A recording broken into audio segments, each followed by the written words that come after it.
All right, back here with Captain Marty. You got another story to tell. And Captain, last weekend you told us about how you and I believe it was Mike Merritt, John Bayless, and Jeff Hathaway harvested your Christmas trees for that year. Great story, by the way. One of my favorites. Well, I got to ask you this now. I asked you if you liked real or artificial trees last week. Do you, or have you rather, ever played the part of Santa Claus for the kids? Have you ever done that before? I did. I'd done it twice. And had great fun doing it many years ago. But let me ask you a question. Okay. How old are your boys right now? My boys, my oldest is 10 and my youngest is 4. Okay. So many years ago, I had, when my daughters were 5 and 8. Okay. 7 or 8. When I tell the story that I'll be telling you after the break, I want you to picture it happening this Christmas with your boys, because we really, truly did have a really bad Santa. Bad in the sense that he was the worst Santa I've ever seen. I'll tell you who it was and what happened when I come back. When it comes to finding phenomenal seafood, you gotta go insane. That's right. Stop into the Insane Seafood Market right there on Highway 64 in Columbia. Luke Midget and his crew work hard out on the water to make sure you have the freshest selection of seafood around. They provide a wide selection of fish, crabs, shrimp, oysters, and clams, just to name a few. Insane Seafood has a hot bar to satisfy that seafood craving right on the spot. Visit them online at insaneseafood.com and like them on social media. Go insane at Insane Seafood Market, Highway 64 in Columbia.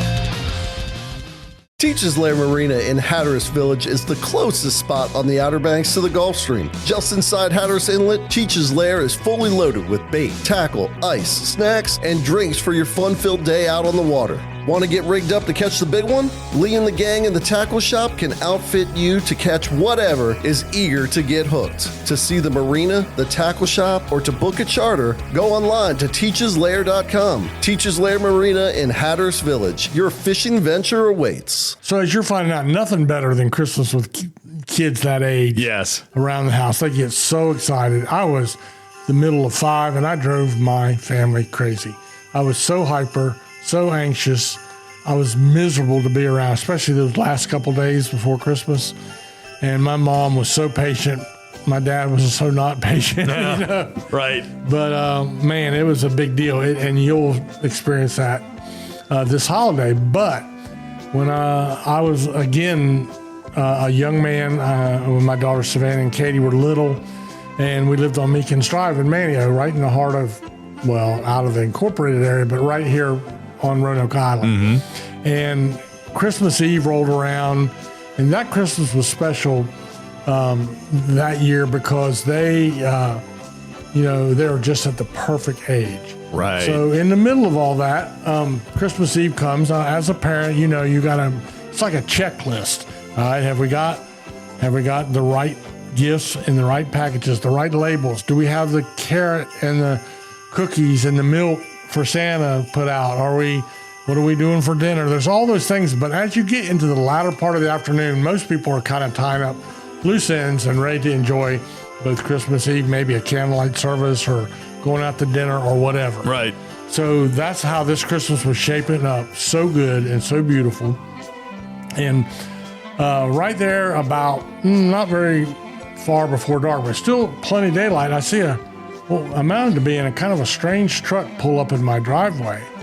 And then I see Santa getting out of the truck. Now, I'm going to elaborate on this bad Santa when we come back. Real. That's the first word that comes to mind when I think about Outland Seafood in Mans Harbor. Yeah, they're the first and last place you see coming to and leaving the Outer Banks on Highway 64 in Dare County, but they're also real when it comes to fresh local seafood. Troy Outland, real. Curtis and Josh, real. The indoor crab shedders, real. Stop by and see for yourself right next to White Shopping Center and check them out on social media. Outland Seafood in Mans Harbor, real. So right off the bat, I figured out it had to be somebody I knew. Uh-huh. Now, kids, keep in mind, this was a imposter Santa. This was not the real Santa. So okay. you're okay on that if you're listening. But there are a lot. Santa has a lot of helpers. We does. knew that. And this one, because he was in full regalia, I couldn't tell who it actually was, but they were storming across the front yard. Told my girls, look out the window, it's Santa right off the bat. They're terrified. Oh gosh. I mean, he's just coming across the yard, and they kind of hide behind me. I'm like, it's okay, knowing that this had to be a friend of some, Uh-huh. So they're very excited, and Santa comes up to the door and starts. We had the top half of our door was glass, and Santa starts beating on the door with this ho ho ho, Merry Christmas. I'm like, oh my gosh, what is this Santa? How much coffee has he had? But he comes out there. Well, immediately, I open the door, and he comes in, and he is the loudest, gruffest Santa Claus I have ever seen. And my girls, first they got behind me, they're hanging on to my leg, like peeking around. And Santa was the famous boat builder Paul Spencer, who had plenty of kids of his own and grandkids.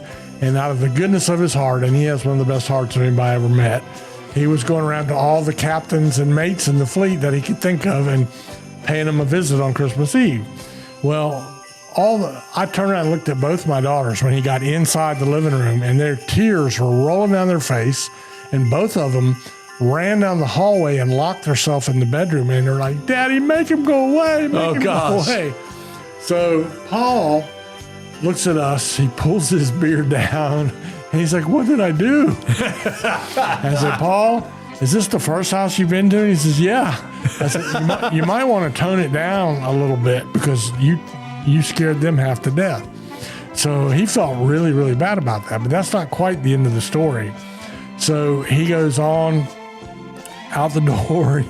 His feathers are really drooping. Oh, I'm sure man. he did better at the next house he went to, but my wife is looking at me like, great. Christmas Eve is a bad time for kids and their anxiety. Now our kids are locked in the bedroom and will not come out. It took us well over an hour to get them to come out. Now that's still not the end of the story. Wow. So when they came out, we're like, okay, it's okay. You'll be in bed tonight when the real Santa comes. And they're like, let's get the carrots and the cookies and the milk. And they're like, we'll leave it underneath the tree. And they're like, no, we'll leave it on the front porch. On the front porch. And make sure you lock the door. Oh, geez. So we're like, well, if we lock the door, where will Santa leave the presents? And they're like, we don't care, but he ain't coming in our house. He ain't coming in the house. He ain't coming in our house. So that year, before they would go to bed, we had to show them that the door was locked, the cookies and milk was on the front porch. And when they woke up the next morning, every Christmas present that Santa brought was on the front porch at the top of the stairs. In other words, we had no choice, because one thing was for sure, they did not want Santa bringing them presents if he had to come in the house. So anyway, luckily Paul Spencer went on to make a career building world-class yachts, because he failed miserably as a Santa Claus. But you got to give him an A for effort.